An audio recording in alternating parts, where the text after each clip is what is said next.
Blood dripped onto the polished marble floor of the conference room, each drop landing with a sick little splash that seemed impossibly loud in the sudden silence. Harper pressed her palm against her collarbone, trying to stop the bleeding, but the pain was so intense that black spots danced at the edges of her vision. She could feel the bone grinding beneath her skin, definitely broken, and the metallic taste of shock filled her mouth. "I'm sorry," she whispered, her voice barely audible. "I'm so sorry, I didn't mean to." Marcus Whitfield circled her like a predator, his Italian leather shoes clicking against the marble with each measured step. The other executives had fled the moment he'd grabbed her by the throat and slammed her against the wall, leaving her alone with the man who held her entire future in his hands. "You didn't mean to lose $18 million of my money? You didn't mean to make me look like a fool in front of the board? The market crashed. There was no way to predict." Harper's knees buckled, but she forced herself to stay upright. She couldn't show weakness, not now.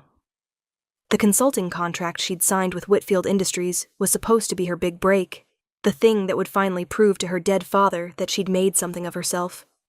Instead, she'd lost nearly everything on an investment strategy that had seemed bulletproof 3 months ago. Marcus leaned in close, his breath hot against her ear. "Do you know what happens to people who cost me money, sweetheart? Do you have any idea what I do to consultants who can't deliver on their promises?" Harper's throat closed with terror. She'd heard the rumors about Marcus Whitfield, about the offshore accounts, the shell companies, the business partners who disappeared without a trace. She'd told herself they were just rumors, urban legends spread by jealous competitors. But standing here now, with her collarbone shattered and her blood pooling on his floor, she realized how catastrophically naive she'd been. "Please," she managed, "give me 1 more quarter. I can recover the losses, I swear. I just need—" The door to the conference room exploded open with such force that it cracked against the wall. Harper's vision was too blurred to see clearly, but she heard a voice that made every hair on her body stand on end. Low, dangerous, and threaded with barely controlled fury. "Who the hell shattered your collarbone?" Through the haze of pain, Harper could just make out the silhouette of a tall man in a charcoal suit. Marcus took a step back, and for the first time since she'd met him, Harper saw something that looked like genuine fear flicker across his face. "Callum," Marcus said carefully, "this is a private meeting. My consultant and I were just— Your consultant is bleeding on my floor." The man, Callum, moved into Harper's line of sight, and despite the agony radiating through her shoulder, she felt her breath catch. He was perhaps 40, with dark hair threaded with silver at the temples, and eyes the color of winter steel. There was something about the way he moved that reminded her of a big cat, controlled, efficient, and absolutely lethal. "I'm going to ask you one more time, Marcus. Who did this to her?" Marcus's laugh was high-pitched, nervous. "This is insane." "She's my employee. She screwed up a major deal, and I was simply—" Callum crossed the distance between them in 3 strides, and grabbed Marcus by the throat, lifting him onto his toes. "I don't give a damn what she did. You don't touch women in this building. You especially don't break their bones like some 2-bit thug pretending to be a gangster." He released Marcus, who stumbled backward, gasping. "Get out! You have 30 seconds before I call security, and trust me, they won't be gentle." Marcus fled, and suddenly Harper was alone with this stranger who'd just saved her life. She tried to take a step toward the door, but her legs finally gave out.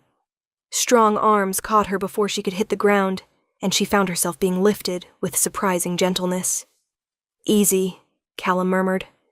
"I've got you." "Can you tell me your name?" "Harper," she whispered. "Harper Morrison. I'm sorry about your floor. I'll pay for the cleaning. I just need to—" "You need to shut up and let me take care of you." His voice was firm, but not unkind. "I'm taking you to the hospital. Don't argue." Harper wanted to argue. She had no insurance, no money, no way to pay for an emergency room visit, but consciousness was slipping away from her like water through her fingers. The last thing she remembered was the solid warmth of Callum's chest and the faint scent of cedar and expensive cologne. She woke up 12 hours later in a private hospital room with cream-colored walls and fresh flowers on the nightstand. Her left arm was in a sling, and there was an IV drip attached to her right hand. For a moment, she wondered if she'd hallucinated the entire incident, Marcus's violence, the mysterious man who'd intervened, all of it. Then she saw him. Callum was sitting in a chair by the window, his jacket draped over the armrest and his tie loosened. He'd rolled up his shirt sleeves, revealing forearms marked with old scars that suggested a past far more violent than his expensive clothes implied. He was reading something on his phone, but the moment Harper stirred, his attention snapped to her with laser focus. "How do you feel?" he asked. "Like I was hit by a truck." Harper's voice came out raspy, and she realized how thirsty she was. As if reading her mind, Callum poured water from a pitcher on the nightstand and held the cup to her lips, supporting her head with his other hand while she drank. The casual intimacy of the gesture made something warm unfurl in her chest. "The doctor said you'll make a full recovery," Callum said once she'd finished. "Clean fracture, no surgery required. You'll be in the sling for 6 weeks, then physical therapy for another 6 after that." "I can't afford," Harper started, but Callum cut her off with a sharp gesture. "Already handled. The hospital bill, the follow-up appointments, all of it."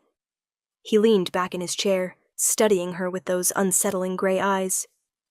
"Now, why don't you tell me why you let Marcus Whitfield break your collarbone over a bad investment?" Harper felt tears burn behind her eyes. "I didn't let him. I owed him money. A lot of money. And I thought if I could just explain..." "How much?" 18 million. The number felt obscene in her mouth. "I was managing a portfolio for his company. I made some aggressive moves, and they backfired when the tech sector crashed last month. He said I'd personally guaranteed the returns, and now he wants me to pay him back." Callum's expression didn't change, but something dangerous flickered in his eyes. "Did you sign a contract saying you'd personally guarantee the returns?" I don't know. There was so much paperwork, and I was just excited to have a client at that level, so I signed everything his lawyers put in front of me." Harper felt stupid and naive and utterly defeated. "I thought this was my chance to prove myself. My father always said I'd never make it in finance, that I didn't have the stomach for real money. And now I've lost millions, and Marcus says he'll sue me for everything I have. And your father was wrong." Callum's voice was flat, definitive. "And Marcus Whitfield is a parasite who preys on talented people who don't know how to protect themselves. He's also, as of 2 hours ago, no longer welcome in my building." Harper blinked. "Your building?" For the first time, something that might have been amusement crossed Callum's face. "The building where you were assaulted? That's Ashford Tower. I own it." He paused. "Along with about 40% of the commercial real estate in the financial district, Callum Ashford. We're technically partners in the Whitfield Ashford Capital Fund, though I'm strongly reconsidering that arrangement." The name hit Harper like a bucket of ice water. Callum Ashford. One of the most powerful men in the city's financial underworld. A man who'd built an empire on ruthless deal-making and had connections that extended into territories most legitimate businessmen wouldn't dare touch. She'd heard stories about him, whispered in break rooms and over expensive cocktails. About the hedge fund manager who'd tried to short his stock and ended up bankrupt within a week. About the real estate developer who'd attempted a hostile takeover and was now living in exile in Argentina. "Oh God," Harper whispered. You're Callum Ashford. The Callum Ashford." "Is that a problem?" His tone was mild, but she could see the sharp intelligence in his eyes, evaluating her reaction. "No, thank you for helping me. I don't know why you did, but thank you." Harper tried to sit up straighter and winced as pain shot through her shoulder. "I should get out of your hair. I'm sure you have important things to do besides babysitting some consultant who got in over her head." Callum stood and moved to the side of her bed, and Harper's breath caught at his sheer physical presence. Up close, she could see the fine lines around his eyes, the small scar cutting through his left eyebrow, the way his jaw was tight with some emotion she couldn't name. "Harper Morrison," he said quietly, "I'm going to ask you a question, and I need you to answer honestly. Do you want to keep working in finance?" "More than anything." The answer came without hesitation. It's all I've ever wanted. My father owned a small investment firm, and even though he never let me work there, said it was no place for his daughter, I studied every book in his office. I got my MBA from Wharton at the top of my class. I know I made mistakes with the Whitfield portfolio, but I'm good at this. I know I am. Something shifted in Callum's expression. A decision being made, a door being opened. Then here's what's going to happen. First, my lawyers are going to review every document you signed for Marcus Whitfield. If he falsified a personal guarantee, I'll destroy him. If you actually did sign one, we'll negotiate a payment plan that doesn't leave you destitute. Why would you do that for me? Harper's voice cracked. You don't even know me. Callum reached out and tucked a strand of hair behind her ear, his fingers lingering against her cheek for just a moment. The touch sent electricity racing down her spine. Because I've spent 20 years in this business, and I can spot real talent when I see it. You made one bad call in a volatile market. That doesn't make you incompetent.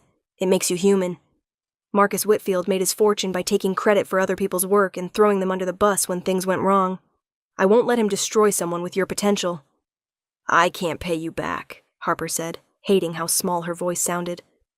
If you're expecting, I'm not expecting anything except for you to get better and then come work for me. Callum's hand dropped away, but his gaze held hers. I need someone to manage a new portfolio I'm building, high-risk, high-reward investments in emerging technologies. Someone who's not afraid to make aggressive moves, but who also understands when to cut losses. Someone who can think 3 moves ahead and doesn't crack under pressure. Harper's heart was racing. You want me to work for you, after I'd just lost $18 million? I want you to work with me, Callum corrected. Not for me, as my partner. 60-40 split on all profits from the portfolio, and complete autonomy on investment decisions. I'll provide the capital and the connections. You provide the strategy and the execution. It was too good to be true. It had to be. What's the catch? Callum smiled, and it transformed his entire face from intimidating to devastatingly attractive. The catch is that you'll be working 80-hour weeks, dealing with the most volatile assets in the market, and putting up with me as a business partner. I've been told I'm demanding, controlling, and insufferable when deals aren't going my way. I can handle demanding. Harper met his eyes, feeling something fierce and determined rising in her chest. And insufferable. But I need to know. Why me? Really? Callum was quiet for a long moment. 6 months ago, I got a call from a friend at Wharton. She said she'd just had a student present a thesis on using AI pattern recognition to predict market fluctuations in the energy sector. Said it was the most innovative thing she'd seen in 30 years of teaching. That student was you. Harper's jaw dropped. You've been following my work? I've been trying to find you. By the time I tracked down your contact information, you'd already signed with Marcus. Callum's expression darkened. If I'd known he was mistreating you, I would have intervened sooner. I can take care of myself, Harper said automatically, but they both heard how hollow it sounded given her current condition. Yes, you can, Callum agreed, but you shouldn't have to. Not anymore. The promise in those words made Harper's chest tight. She'd spent her entire life fighting for every scrap of respect, every opportunity, every chance to prove she was more than just Marcus Whitfield's disposable consultant, or her father's disappointing daughter. And now this man, this dangerous, powerful, impossibly compelling man, was offering her partnership. Offering her a chance to finally be seen for what she could do. I'll need to see the contract, she said, trying to sound professional despite the fact that she was wearing a hospital gown and her hair probably looked like a bird's nest.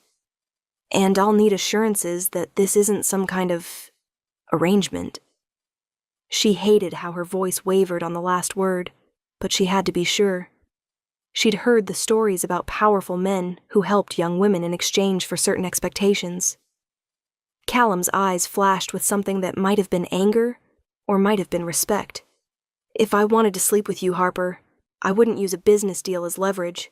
I'd ask you to dinner like a civilized human being. He pulled a business card from his wallet and set it on her nightstand. My lawyers will contact you once you're discharged. In the meantime, rest, heal. And think about whether you want to take the biggest risk of your career. He was halfway to the door when Harper called out, "Callum?" He turned, one hand on the door frame. "Thank you," she said softly. "For everything." His smile was small but genuine. "Thank me by proving me right about you." The next 3 weeks passed in a blur of doctor's appointments, physical therapy, and late-night phone calls with Callum's legal team. True to his word, they'd found multiple irregularities in her contract with Marcus Whitfield, including a personal guarantee clause that had been added after she'd signed the original document. It was fraud, clear and simple, and Marcus had made the fatal mistake of trying to pull it on someone who had Callum Ashford's protection. Harper watched from her tiny apartment as the news broke. Marcus Whitfield under investigation for contract fraud, his assets frozen, his reputation in ruins. Part of her felt vindicated. Another part felt hollowed out by how close she'd come to being just another casualty in his schemes. She was cleared to return to work on a Tuesday morning in late October, the city dressed in autumn gold and rust. Callum had sent a car for her, a ridiculous black sedan with leather seats and a driver who called her Ms. Morrison, like she was someone important. The ride to Ashford Tower felt surreal, and Harper spent the entire time tugging at the sleeve of her blazer and trying to calm her nerves. She'd made her decision weeks ago, really. From the moment Callum had offered her partnership, she'd known she would say yes.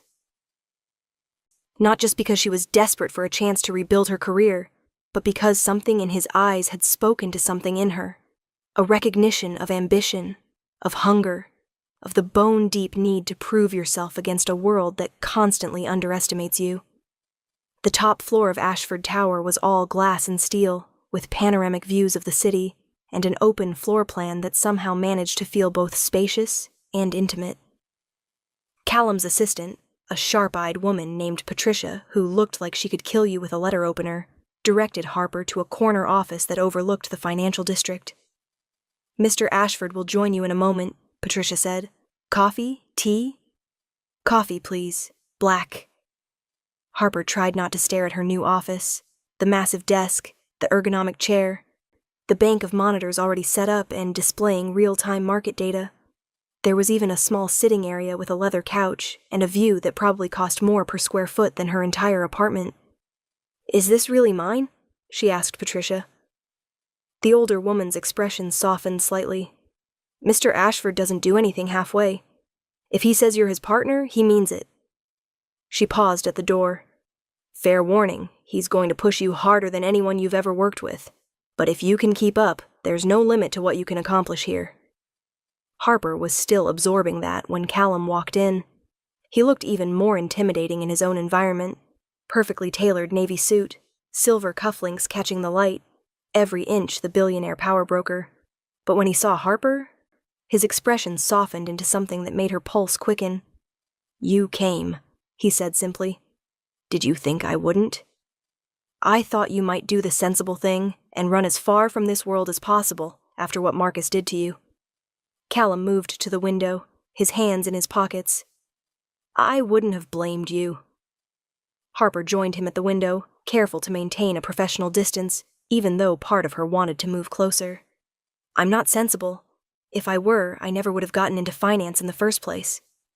That earned her a real smile, the kind that crinkled the corners of his eyes and made him look younger, less burdened. "Good.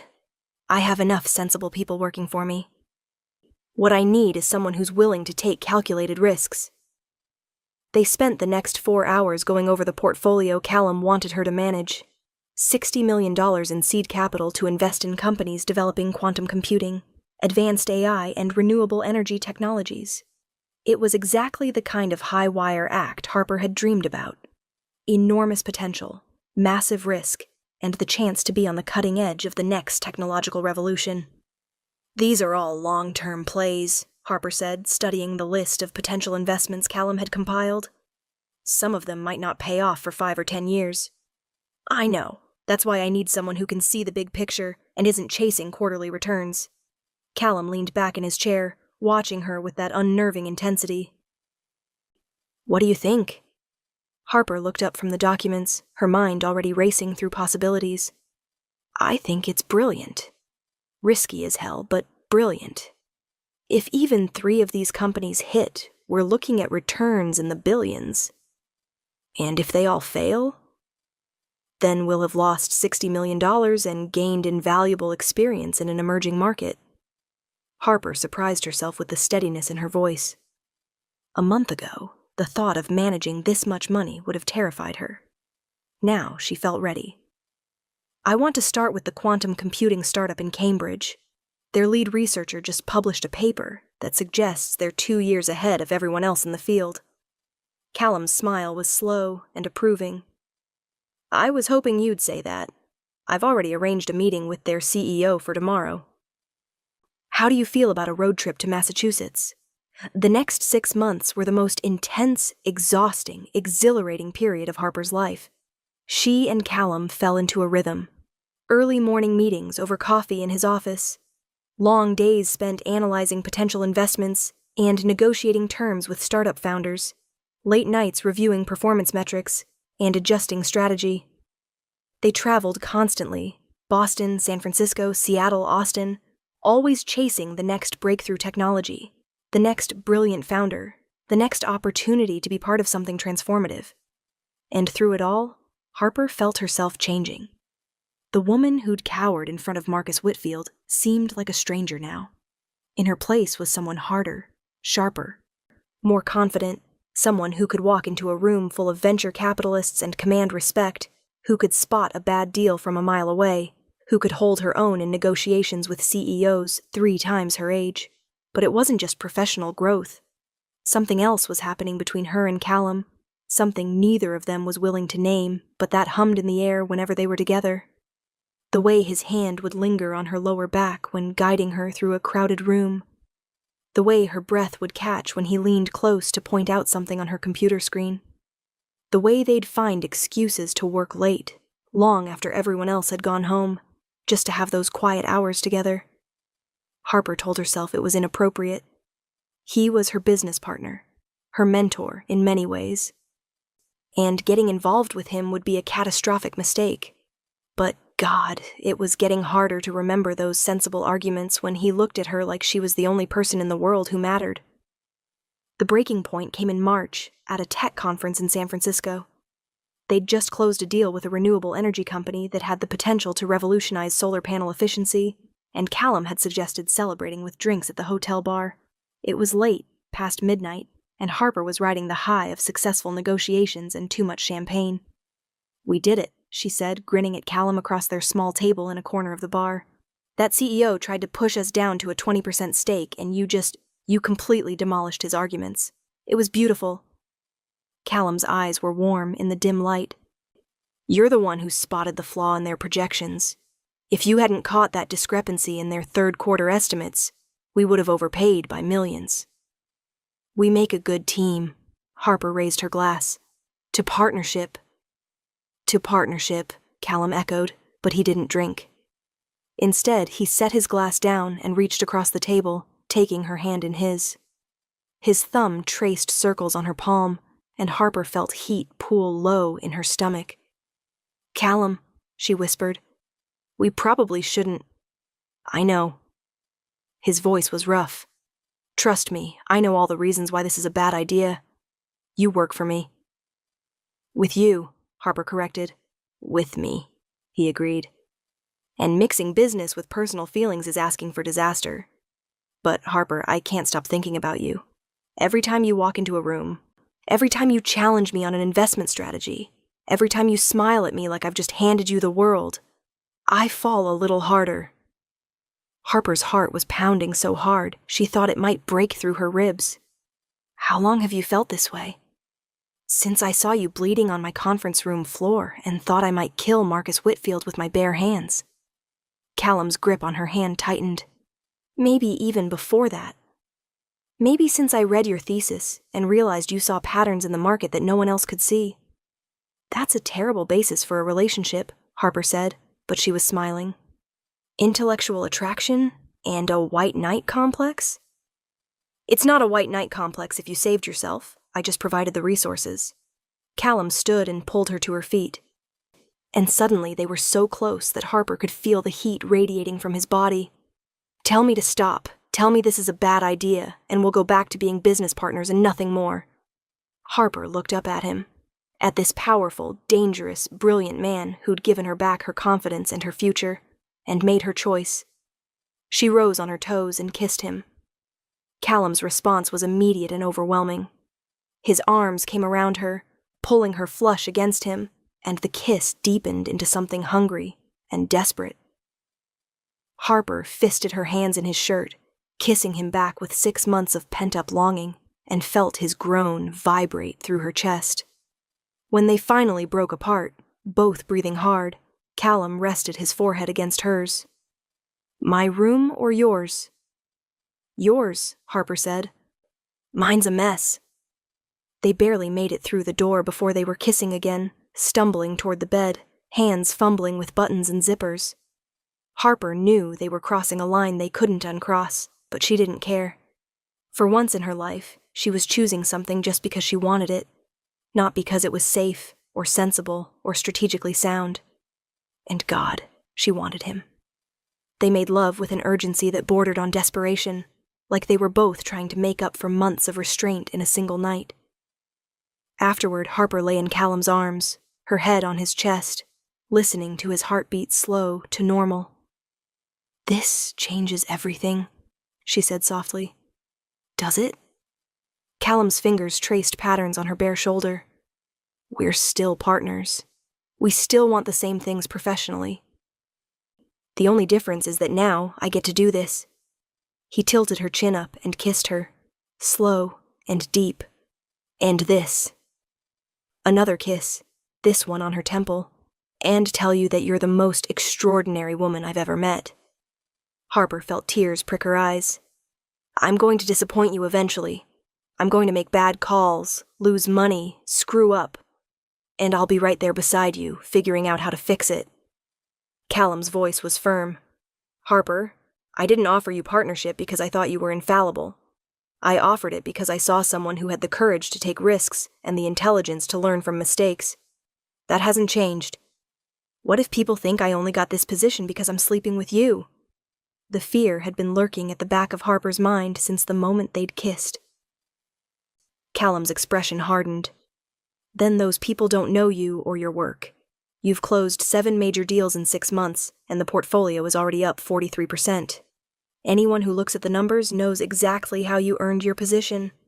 They talked until dawn, mapping out how they'd handle their relationship alongside their business partnership, what boundaries they needed to maintain, how they'd deal with the inevitable scrutiny.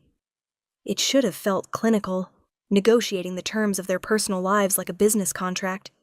Instead, Harper felt cared for in a way she'd never experienced before, like she was someone whose needs and concerns actually mattered.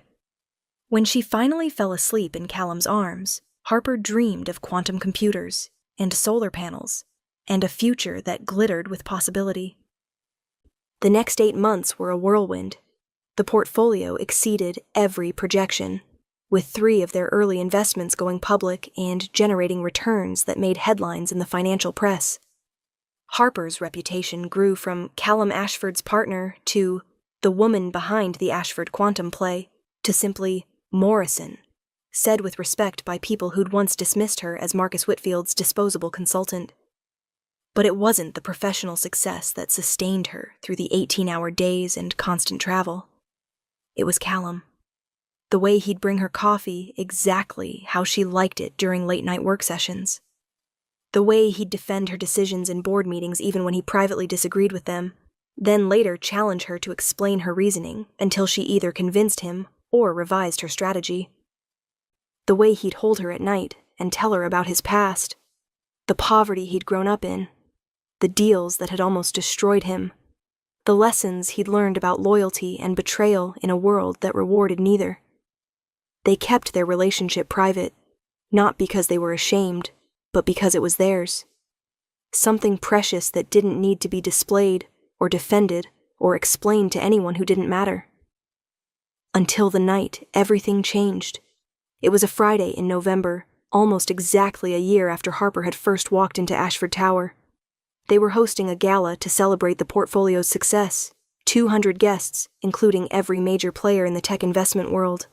Harper wore a burgundy gown that Callum had picked out, something elegant and sophisticated that made her feel like someone who belonged in rooms like this. She was making small talk with a venture capitalist from Seattle when she saw him across the room, Marcus Whitfield. Her breath froze in her lungs. Marcus looked thinner than she remembered, his expensive suit hanging loose on his frame, but his eyes were the same. Cold, calculating, cruel. He was talking to someone Harper didn't recognize, but even from across the room she could feel the malevolence radiating from him like heat from a furnace. A hand touched her elbow and she nearly jumped out of her skin, but it was just Callum, his expression concerned. "Harper? What's wrong?" "Marcus is here." Her voice came out strangled. "I don't know how he got in, but He wasn't invited." Callum's voice had gone ice cold. "Stay here." But Harper couldn't stay. She followed Callum across the ballroom, her heart pounding, and arrived just in time to hear Marcus's sneering voice. "The great Callum Ashford, reduced to playing house with damaged goods. Tell me, is she as desperate in bed as she was in business?" The room around them went silent. Harper felt every eye turn to her, felt the weight of 200 people watching to see how she'd react to being publicly humiliated. Part of her wanted to flee, to hide, to become small and invisible the way she had in Marcus's conference room. But she wasn't that person anymore. "Desperate?" Harper stepped forward, her voice ringing clear in the sudden silence. "You mean like you were when you forged documents to try to steal $18 million from me? Or desperate like you were when federal investigators froze your assets for fraud? Remind me, Marcus, which of us is actually desperate here?" Marcus's face went purple with rage. "You little—" He lunged toward her, but he didn't get within 3 feet before Callum moved. One moment Marcus was advancing, the next he was on the floor with Callum's knee on his chest and Callum's hand around his throat. "You don't look at her," Callum said, his voice terrifyingly quiet. "You don't speak to her. You don't even breathe in her direction. Do you understand?" Marcus made a choking sound that might have been agreement. Callum released him and stood, his movements controlled, but Harper could see the violence thrumming beneath his skin. Security was already moving through the crowd, ready to escort Marcus out. But Callum wasn't finished.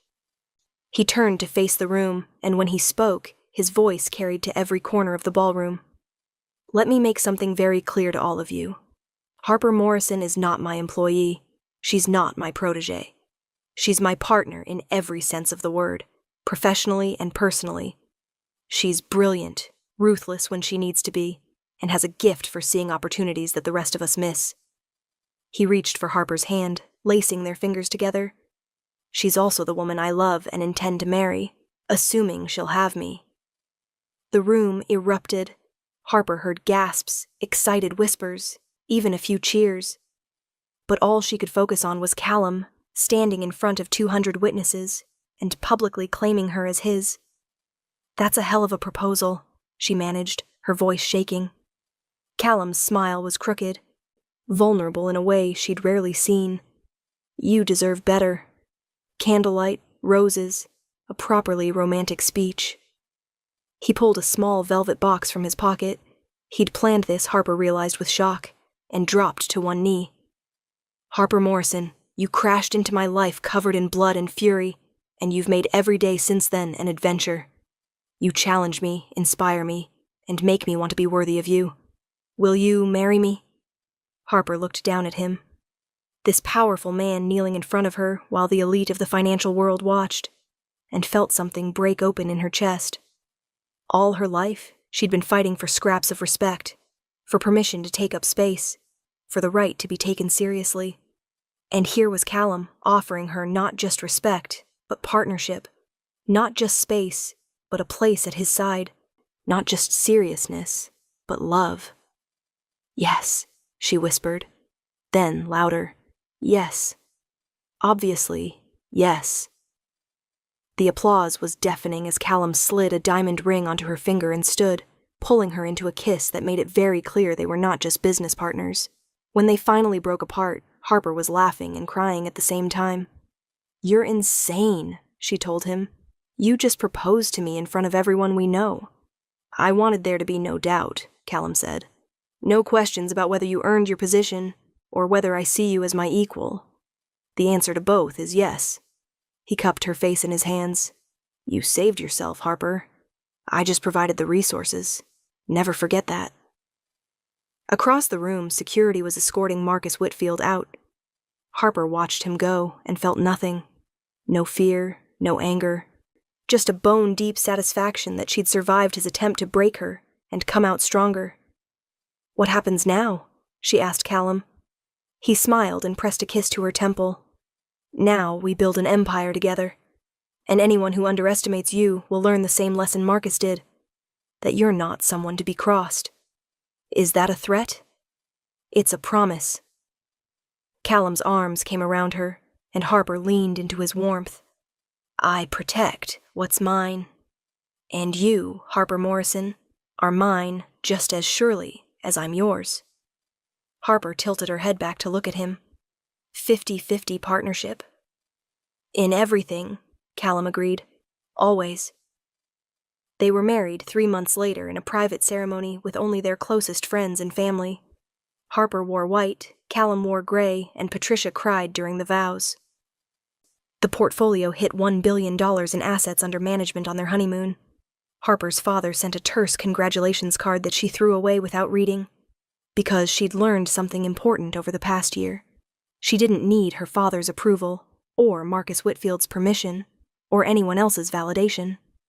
She had herself, her intelligence, her courage, her willingness to take risks and learn from failure. And she had Callum, who'd seen her at her lowest and offered not rescue, but partnership. On their first anniversary, Callum found her in their home office at 2 a.m, poring over projections for a new biotech investment. "Come to bed," he said, wrapping his arms around her from behind. 5 more minutes. "I'm onto something with this gene therapy startup. Harper." Callum turned her chair around to face him. "I need you to listen to me. You are more than your work. You are more than your achievements. You could lose every dollar in that portfolio tomorrow, and I would still love you exactly as much as I do right now." Harper felt tears sting her eyes. "How do you always know exactly what I need to hear?" "Because I spent 20 years believing I was only worth what I could earn, and I don't want that life for you." Callum pulled her to her feet and into his arms. "You already proved yourself, Harper. To me, to the board, to everyone who ever doubted you. You don't have to keep fighting." "Then what do I do?" Harper asked against his chest. "You live. You take risks because they excite you, not because you're trying to prove something. You remember that you're extraordinary, not because of what you achieve, but because of who you are." He kissed the top of her head. "And you let me love you, messy human parts and all." Harper looked up at him. This man who'd found her broken on his floor and helped her become something stronger, and felt herself finally, fully believe it. She wasn't Marcus Whitfield's victim, or her father's disappointment, or Callum Ashford's charity case. She was Harper Morrison Ashford, co-founder of one of the most successful tech investment portfolios in the country, wife to a man who respected her as much as he loved her, and architect of her own future. "Take me to bed," she said. Callum smiled. "Yes, ma'am." As they walked upstairs together, Harper's last thought before she gave herself over to her husband's touch was simple and profound. She'd spent her whole life fighting to prove she belonged in rooms full of powerful men. But the real victory wasn't earning a seat at the table. It was realizing she could build her own table and choose exactly who sat beside her. And she'd chosen well. 3 years into their marriage, Harper walked into Callum's office to find him staring at his phone with an expression she'd never seen before, something between devastation and murderous rage. "What happened?" she asked, closing the door behind her. Callum didn't answer immediately. He just handed her the phone, and Harper's blood went cold as she read the headline. "Ashford Empire built on blood money. Anonymous whistleblower claims ties to organized crime." The article was detailed, damning, and included copies of documents that appeared to show Callum laundering money through offshore accounts for a syndicate operating out of Eastern Europe. There were wire transfers, shell company formations, meetings with known criminals. If even half of it was true, Callum would go to prison. The business they'd built together would be destroyed. Everything they'd worked for would turn to ash. "Tell me it's not real," Harper whispered. "It's not real." Callum's voice was flat, exhausted. "But someone went to a lot of trouble to make it look real. Those documents are sophisticated forgeries, Harper. Good enough that by the time we prove they're fake, the damage will already be done." Harper's mind was racing. The portfolio was worth over $3 billion now, and they managed money for some of the most powerful people in the country. If their investors believed Callum was dirty, there would be a run on the fund that would destroy them within days. Who would do this? "I have a few ideas." Callum stood and moved to the window, his shoulders rigid. "I've made enemies over the years, people I've outbid on deals, companies I've outmaneuvered. Any one of them could have—" He stopped, his jaw tightening. "Actually, I think I know exactly who's behind this." "Marcus?" Harper felt something cold settle in her stomach. Marcus would be too obvious. But Marcus had a partner, remember? Before everything fell apart. Victor Chen ran the West Coast operations for Whitfield Industries. Callum turned to face her. "Victor disappeared when Marcus went down. We thought he'd fled the country. But what if he's been planning this the whole time? What if he's been waiting for the perfect moment to take revenge?" Harper thought back to those early days, the financial documents she'd reviewed when investigating Marcus's fraud. Victor Chen's name had appeared repeatedly, always in the background, always just out of focus. Victor was the one who actually executed most of Marcus's schemes. If anyone knew how to forge financial documents convincingly, it would be him. And if anyone had reason to want me destroyed, it would be him. I didn't just ruin Marcus. I took down the entire network. Victor lost everything. Callum's phone buzzed, and he glanced at it before cursing under his breath. That's the board. They're calling an emergency meeting for tomorrow morning. Harper, this could be it. They could force me out. Then we fight. Harper moved to stand beside him, taking his hand. We find proof that Victor forged these documents, and we destroy him before he can destroy us. Callum looked at her, and for the first time since she'd known him, she saw real fear in his eyes. This isn't like dealing with Marcus, Harper. If Victor is behind this, he's already thought 10 steps ahead. He'll have contingencies, backups, ways to make the forgeries stick even if we expose him. And in the meantime, every day this story is out there, we're bleeding credibility, bleeding investors, bleeding everything we've built. I don't care. Harper's voice was fierce. You gave me a chance when no one else would. You believed in me when I didn't believe in myself. You think I'm going to abandon you now because some coward is spreading lies? Your reputation is tied to mine. If I go down, then we go down together. Harper grabbed his face, forcing him to look at her. For better or worse, remember? In business and in life. I meant those vows, Callum. All of them. Something shifted in his expression. The fear receding, replaced by the fierce determination she'd fallen in love with. Okay, then we need to move fast. If Victor planted these documents, there will be traces. Bank statements that don't quite match up. Digital signatures that can be proven false. Paper trails that lead back to him. I'll start with the wire transfers, Harper said, already pulling out her laptop. If those are forgeries, the routing numbers won't match up with actual transactions. It'll take time to verify. But we don't have time. Callum's phone was buzzing again, this time with a call from one of their major investors. Every hour this story is out there, we're losing ground. We need something concrete by tomorrow morning, or the board will have no choice but to distance themselves from me.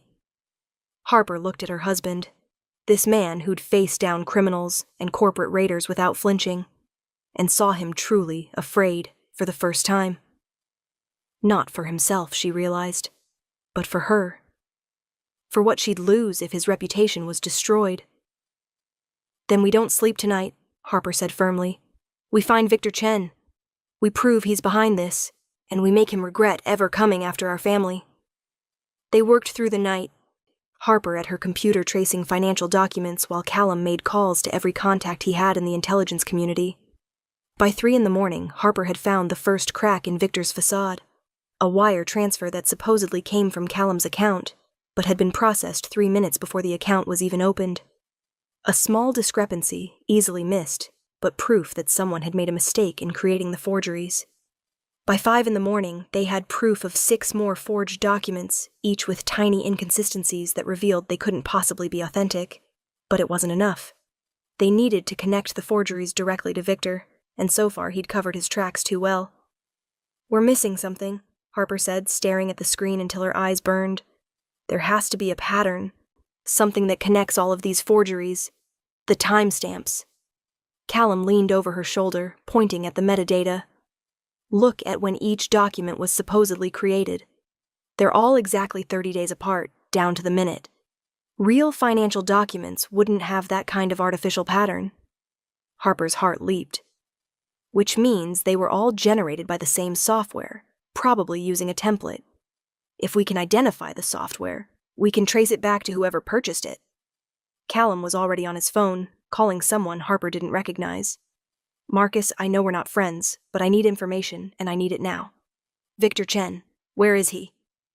Harper's jaw dropped. Callum was calling Marcus Whitfield, the man who'd broken her collarbone, who'd tried to ruin her life. The man they'd both spent years trying to forget. There was a long pause, and then Callum's expression went dark. "You're sure? Absolutely certain?" Another pause. "Fine. Send me the address. And Marcus? This makes us even. Don't ever contact me again." He hung up and looked at Harper. "Victor's in the city. Marcus has been tracking him. Apparently, Victor stole from him before everything fell apart, and Marcus has been looking for revenge. He's holed up in a warehouse in Red Hook, and according to Marcus, he's planning to leave the country tonight. Then we need to get there first." Harper was already grabbing her coat. "If he runs, we'll never be able to prove he's behind this." "Harper, no. This could be dangerous. Victor's not like Marcus. He's smarter, more calculating, and if he's desperate enough to frame me, he's desperate enough to do something violent." Callum caught her arm. "Let me call the police. Let them handle this. And tell them what?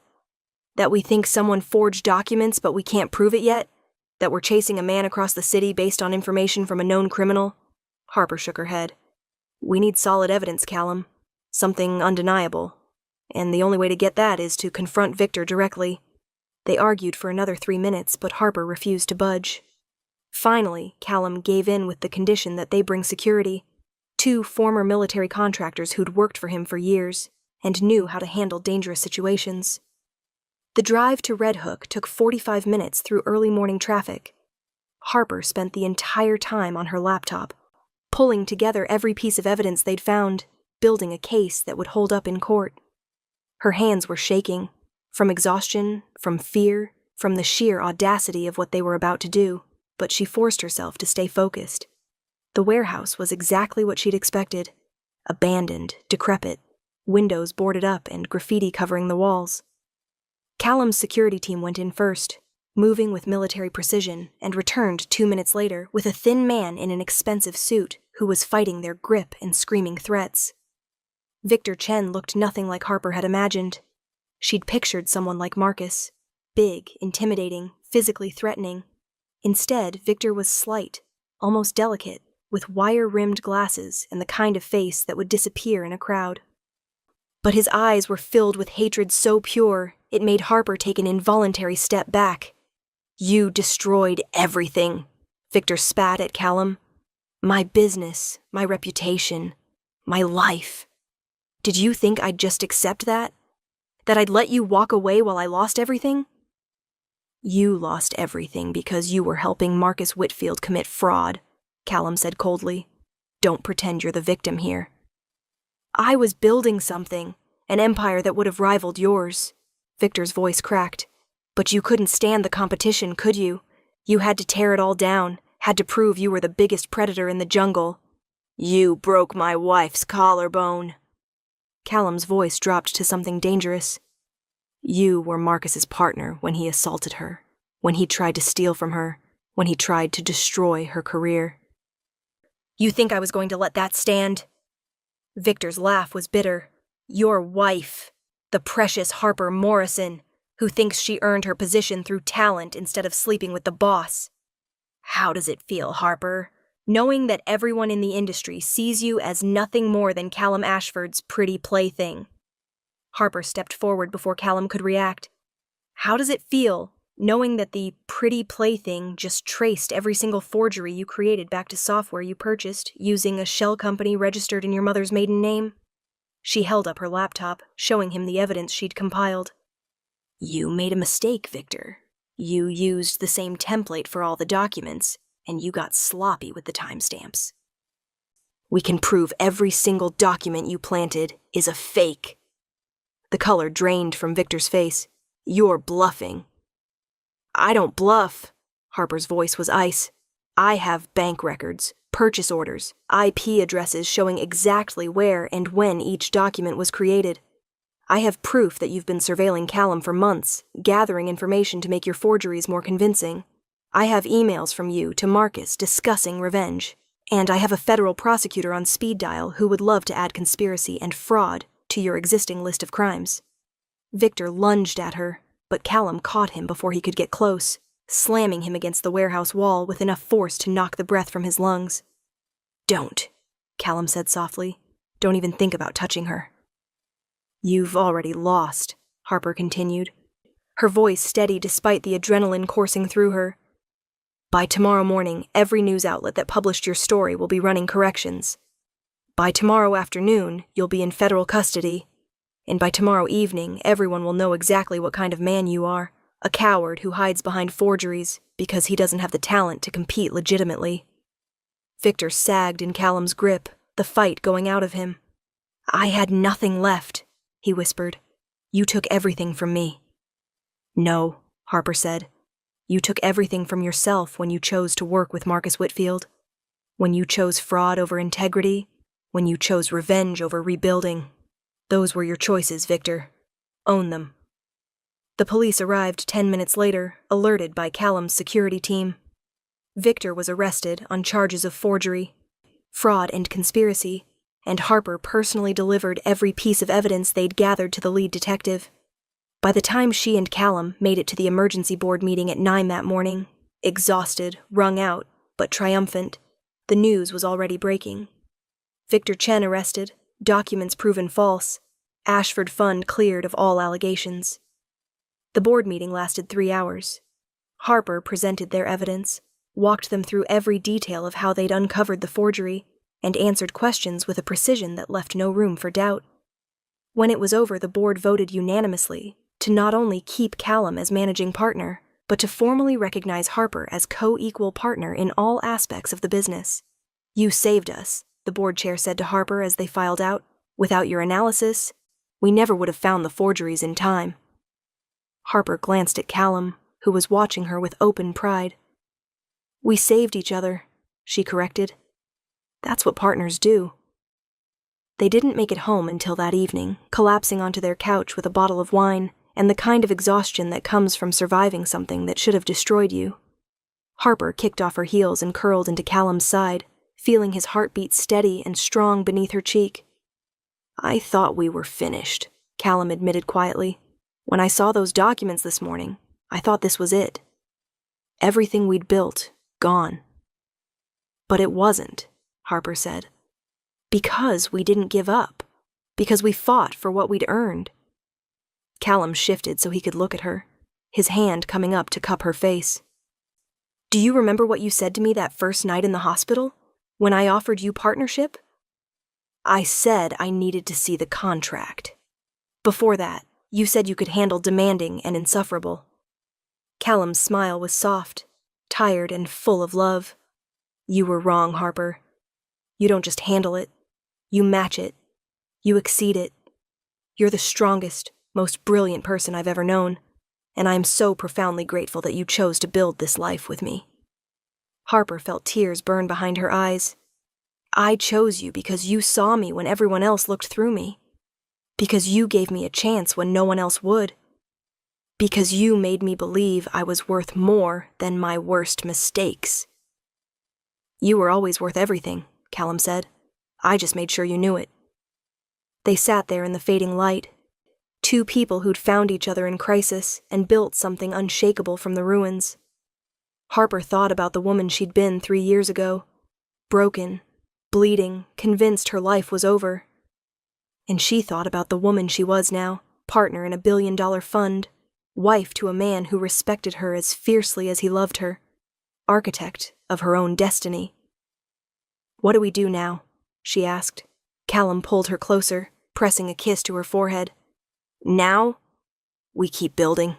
We keep fighting. We keep proving that talent and integrity can win, even in a world that doesn't always reward either. He paused. And we take a vacation. A real one. 2 weeks, no phones, no work, no crises, just us. Harper laughed, the sound bright in the quiet room. That sounds perfect. Where do you want to go? I don't care, Harper said honestly. As long as I'm with you. Callum's arms tightened around her, and Harper closed her eyes, letting herself finally, fully relax. They'd survived Marcus Whitfield's violence, Victor Chen's revenge, and every challenge the cutthroat world of finance had thrown at them. They'd proven that partnership, real partnership, built on trust and respect and unwavering support, could weather any storm. And tomorrow they'd wake up and do it all again. Because that's what they did. They built empires together, defended each other fiercely, and refused to let anyone make them small. Harper Morrison Ashford had spent her whole life fighting for a seat at tables where she wasn't wanted. But she'd learned something crucial along the way. The real power wasn't in begging for acceptance from people who'd never respect you. The real power was in building your own empire, choosing your own partners, and proving through action, not words, that you belonged anywhere you decided to stand. And she was standing right here, in the home she'd built with the man she loved, surrounded by everything they'd created together. She wasn't Marcus Whitfield's victim anymore. She wasn't her father's disappointment. She wasn't even Callum Ashford's partner, not really. She was Harper Morrison Ashford, and that was enough. That was everything.